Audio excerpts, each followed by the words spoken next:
We have all heard that phrase, history is a lie. But where and when did the lie start? Welcome to part 2 of Fake Ancient History. We will discuss the ancient Egyptians and when the Europeans encountered them.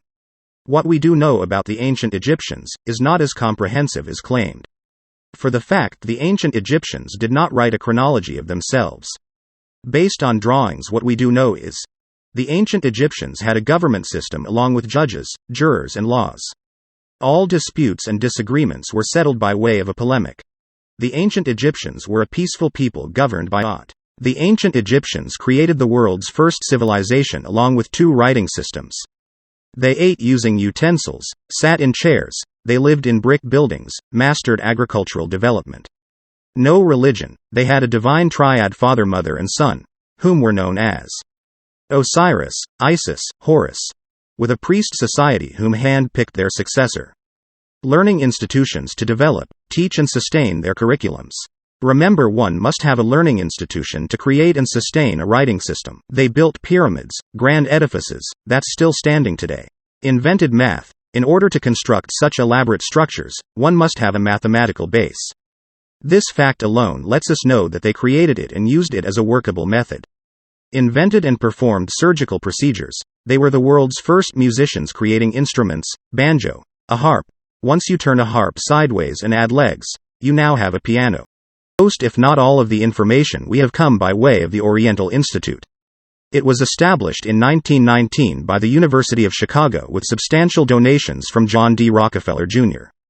James Breasted, the self-proclaimed Egyptologist, put his plan to work.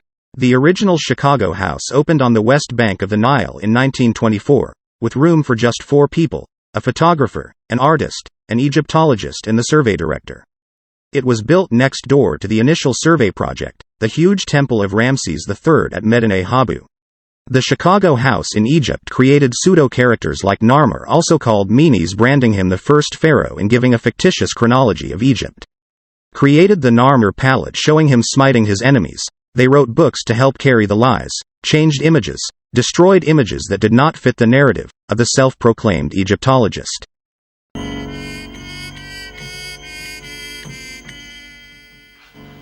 Professor! I got it open!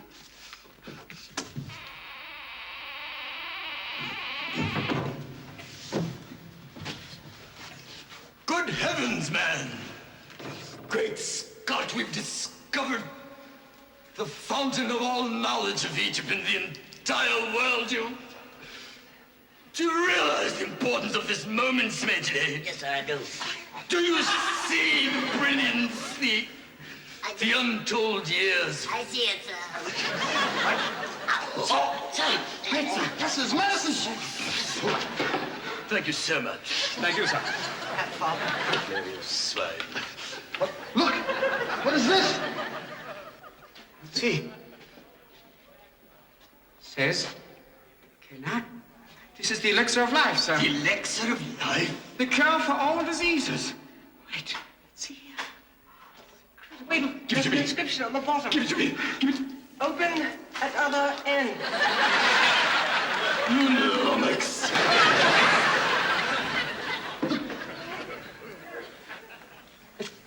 This can't be, man.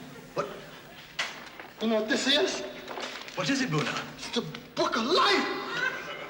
Book of life. In the beginning, when man arrived on Earth, the black gods did leave their spacecraft, and they walked, and they named the beasts of the sea and the animals of the land. Heavens. And man in his blackness did walk the earth, making medicine. Medicine? They discovered time. These were all black people got down. Wait a minute. There ain't nothing in here about whitey. This is ours, Jack. Wait till the brothers hear this. Buna. I'm gonna get this book out of here, baby. This tells me real tea. Buna, Check this out. Self-control yourself, don't you What see? you mean, Jack? Look at this here. Black people started the music and the brain surgery back in the year 3 BC. Yes, of course, Buna. Man, they was getting down. This is it, brother. Yes, Everybody boss. gonna know about this. This one, we can change the history. Civilization will be changed. By all means. Yeah, this is gonna be it.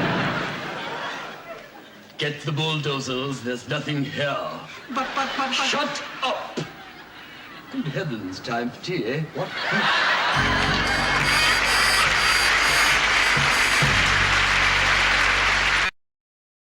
James Henry Breasted stated they got their info from Josephus, supposed to been a Jewish historian, who was quoting Manetho, whom was said to be an Egyptian priest. And that's all they have to go off of. Scholars agree that the civilization was fruitful with no break in the society. The ancient Egyptian civilization had been running for over 9,000 years, and they had already created 2 forms of writings before the Europeans came into Egypt.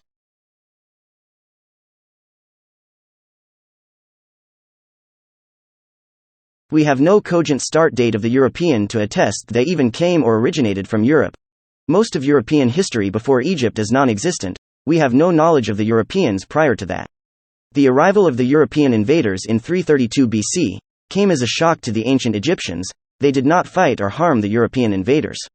Like most of the world, no armies were constructed before a European encounter. The Indians of India didn't have an army to fight the European off, the Hawaiians of Hawaii or the natives of the Americas. The invaders weren't met with violence, it wasn't in their nature. Like when they went into China in the 2nd BC, the Chinese attempted to build a wall to keep the European out. He was a skilled fighter due to it being its nature. The European had been fighting one another for ages, bludgeoning each other for food.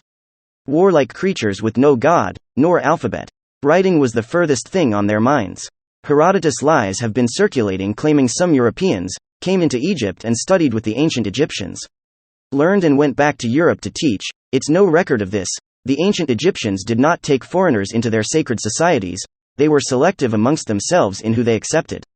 They would have had to teach the European from the very basics of ABCs. Now by this time it's 323 BC and Alexander just died. The dirty, uncivilized European had been in the land for 9 years seeing and watching the ancient Egyptians. The ancient Egyptians saw that the European were not leaving, learned their language and later created an alphabet for it. Remember, the ancient Egyptians had already created 2 forms of writing prior to this. I used the Rosetta Stone to show the writing system that had been in place due to the ancient Egyptians. When the invaders entered Egypt, their mouths dropped. I don't believe it was jealousy at first, it started off as pure admiration. There would eventually be 14 Ptolemies of Egypt. In 323 BC, Ptolemy I, Lagi, also called Soter, took over the rule of Egypt. Ptolemy means a Greek ruler of Egypt. Soter means savior. It's a title that was given to him for a military victory. The Soter moniker is key for what happens next. The ancient Egyptians had a priest society. These were the people who created and wrote in the hieroglyphs. The priest constructed them, so they were the ones who knew what they meant. The ancient Egyptians had their own ancestors who they revered in each city. And yes, Egypt had different cities. The popularized ancestors were the triad: Osiris the father, Isis the mother, and Horus their son, whose names were later changed to Osir, Iset, Heru. Once Greek became the lingua franca in Egypt. The Europeans did not have ancestors they held at such high regard at the time. Ptolemy I wanted to be made part of the Egyptian sacred society. The ancient Egyptians rejected him, so Ptolemy begged, harassed and demanded of the Egyptians to create him something the European could have. In 320 BC, the Coptic Egyptians, which means they are direct descendants of the ancient Egyptians, later took the O of Osiris and a bull deity from Memphis, Egypt called Apis. Combining the 2 names and birthed Serapis, the O fell off later and the created creature became Serapis. Adding So-Ter would make him the savior, which was from the title that was given to Ptolemy I, so now Ptolemy Lagi and the Europeans have a deity. He has all the spiritual essences of Osiris and Apis. Now Ptolemy I went back to the Coptic Egyptians and said, he wanted his Serapis thing to be added in the temples and he wanted the Egyptians to pay homage to his. The Egyptians again rejected his image. That's when things became hostile. The Egyptians were forced to close all their temples, where they paid homage to their ancestors, and were forbidden to build more. They used the cemeteries in their homes to continue their fellowship and spiritual practices.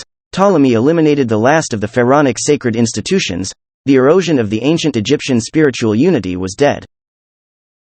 Each city has their priest who was in charge of the task and entry into the pyramids and conducted the ceremonies. Ptolemy I sought after and located a council of ancient Egyptian priests and priestesses in Memphis, Egypt, who would agree to make his Serapis thing a deity. These Egyptians would be known as Melkite Coptic Egyptians. They later created a devotional ritual to Serapis. He was said to be the savior and leader of souls and able to raise the dead. He went into all the temples and took out the sacred papyrus scrolls from the ancient Egyptians' temples and housed them in Memphis, Egypt. This was where Serapis was accepted as a deity. Every Ptolemy ruler, and later Roman rulers of Egypt, sat on the throne as the vicar of Serapis. In 240 BC, Ptolemy III, the grandson of Ptolemy I, erected a temple in Alexandria, Egypt called the Serapeum Temple. Put alongside an annex building, where the sacred scrolls from the Memphis temples were put inside, which later became known as the Great Library of Egypt. The European tore down the ancient Egyptians' old buildings and used the old bricks to make new buildings, one of which was known as the Temple of Dionysian. Its purpose was to honor Serapis. So from 332 BC, when Alexander wanted his image made, until 319 AD, which is about 651 years, the Melkite and European honored and acknowledged Serapis as a god.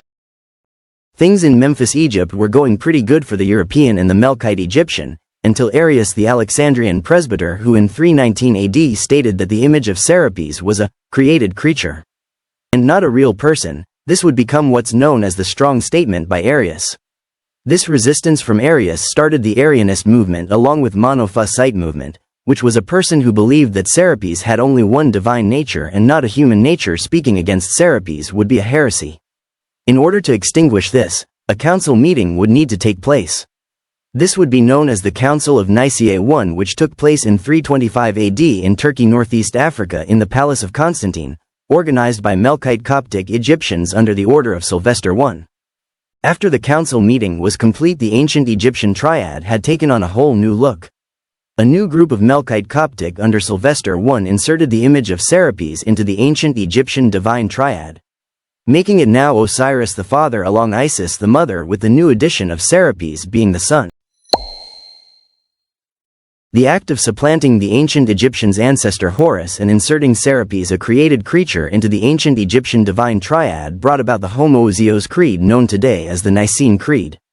This odious act by the Melkite Coptic Egyptians gave Serapis the same divinity as the father Osiris, making them homogeneous and Serapis the Logos. Several council meetings by the Melkites Coptic Egyptians would take place to develop Serapis into what we know as the Christos, later known as Jesus the Christ. In Part 3 we will touch on those council meetings and what happened after.